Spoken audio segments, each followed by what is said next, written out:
थंडीचं प्रमाण एवढं वाढले तर भाऊकडून आणखीन एक ब्लँकेट मागवला, कारण तो छान ब्लँकेट आणतो. म्हटलं चला त्याला धुवूनच वापरूया. मग इथे पाणी भरून ठेवलं होतं, कारण पाणी अर्धा तासच असतं. मग इथे मशीनवर पाणी सांडलं होतं, ते पुसून घेतलं, कारण नंतर मशीन खराब होते. तर आज नाश्त्यासाठी आम्ही दोघंच होतो, कारण मितांचे पप्पा गावाला गेले होते. त्यामुळे म्हटलं चला उत्तापेच बनवूया, कारण मितांश पण खाईल आणि मी पण. मग ज्या भाज्या होत्या त्या ॲड केल्या आणि मस्त असे उत्तापे बनवले होते. आणि इथे मितांचं रडणं चाललं होतं काही मला बाहेर सोड म्हणून. आता बाहेरची परिस्थिती एवढी खराब आहे तर मुलांना कसं बाहेर सोडावं तोच विचार येतो. मग आजोबा आले आणि मितांशला घेऊन गेले. तर आज रविवार म्हटलं तर आपला दळणाचा दिवस असतो.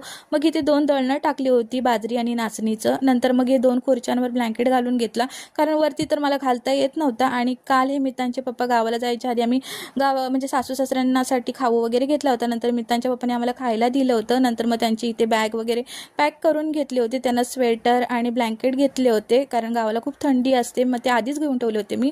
असा होता आजचा दिवस. प्लीज माझ्या चॅनलला सबस्क्राईब